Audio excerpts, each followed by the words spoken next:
We've seen the water recede a little bit since we've been out here, but you can see it's still pretty high here. It's about midway over my shin here, and you can see that water spans all over the parking lot here next to the Annapolis City Dock. This is along Dock Street here. So we've been keeping an eye on this water all morning, and a big story about this flooding has been the way that it's impacted businesses. So you can see the owner of Storm Bros Ice Cream Factory. We spoke to him earlier this morning, did a live interview with him. He is experiencing some flooding this morning. Yesterday we saw a lot of businesses with those sandbags lining their front doors, but unfortunately for him, that water was able to seep past those sandbags into his store in there. So right now he's in cleanup mode and just trying to manage whatever water is in there. He's been doing that all morning, and we've been keeping up with him. But right now we're here with David Mandel with the City of Annapolis Office of Emergency Management. He's going to give us a quick update here. So David, you just got out here and you were kind of scoping out the scene. What were you looking for here? I wanted to see how far the water had receded from high tide, which was just after 1 a.m. this morning, and checking the sensor, looking at the water level here. It's gone down about a quarter foot from the high was 3.71 feet above mean lower low water at just after high tide. Now it's about 3.46, and it's continuing to drop, and it'll probably continue to drop for the next several hours. So it'll look like this. It's getting better. Even as we've been out here the last few minutes, I'm noticing the water dropping even further. So it looks like conditions are going to continue to improve. I'd anticipate the next high tide is overnight. The next higher high tide is overnight tonight, so the water will rise up again, but not nearly forecast at the level where it is now.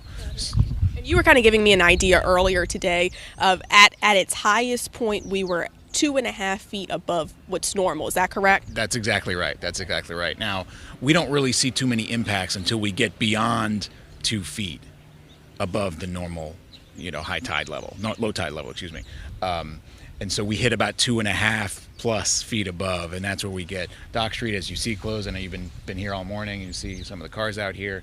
Compromise Street is also closed to our left here, which connects downtown with Eastport. So they have similar flooding thresholds, City Dock and Compromise Street. Got it. And we were talking about those closures, Dock Street and Compromise Street, as you mentioned. When can people expect to see those streets open back up? And I know you mentioned before we might see some closures on and off, right? So tell us a little bit about that. Sure thing. So the water levels have to drop about another third of a foot before the streets can be open. So obviously it's hard to give you a perfect time as to when that'll happen, hopefully sometime this afternoon.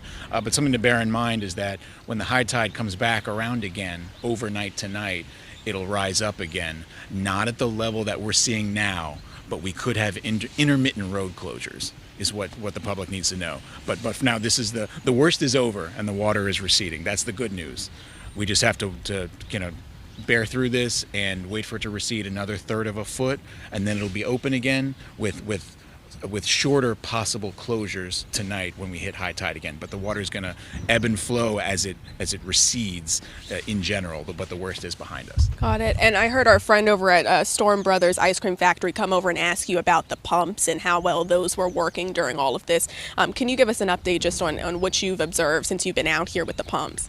Absolutely. The pumps we've got a solid pumping system out here at City Dock, but this level of volume of water coming from the Tropical Storm Ophelia, what was Tropical Storm Ophelia, it's enough to overwhelm the pumps. So the pumps, I believe, are still working, and once they can handle floodwaters beneath a certain level, but beneath that level, once it drops a little bit more, they can pump the rest of it out.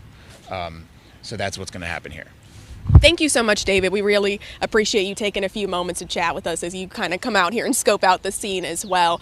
And for you folks at home, in addition to this flooding here, another thing that people are having to deal with this morning is power outages. So here around the dock, we've seen lights on most of the morning, so we really don't think that that's impacting people directly around here. But when we check that BGE outage map, at last check, nearly 3,000 customers were still affected by power outages. Most of those people here in Anne Arundel County, around 1,300 people still affected by power outages here in Anne Arundel County. So we're definitely keeping an eye on that, in addition to keeping an eye on all of the flooding here near the Annapolis City Dock. Reporting live, I'm Brianna Ross, WBAL TV 11 News.